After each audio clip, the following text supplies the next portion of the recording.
તો વાત કરીએ વડોદરાની તો કારેલીબાગમાં હિટ એન્ડ રનની ઘટનાનો મામલો, જ્યાં અકસ્માતમાં હેમાલી પટેલનું મોત નીપજ્યું હતું। ત્યારે કાછિયા પટેલ સમાજ દ્વારા કેન્ડલ માર્ચ યોજાઈ હતી, જ્યાં પરિવારને ન્યાય માટે આ કેન્ડલ માર્ચનું આયોજન થયું હતું। ત્યારે મૌન રેલીમાં મોટી સંખ્યામાં લોકો જોડાયા હતા। શ્રી તરફથી ન્યાય મળે એવી અપેક્ષા છે।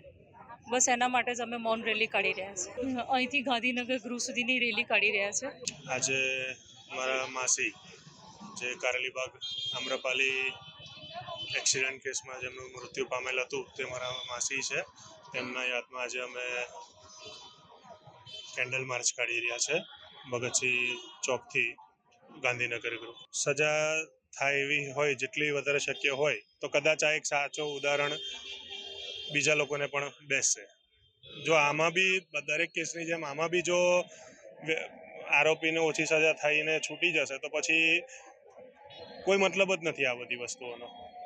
અમે કદાચ બીજા લોકો બી જાગે, સરકાર પણ જાગે, એના માટે જ અમે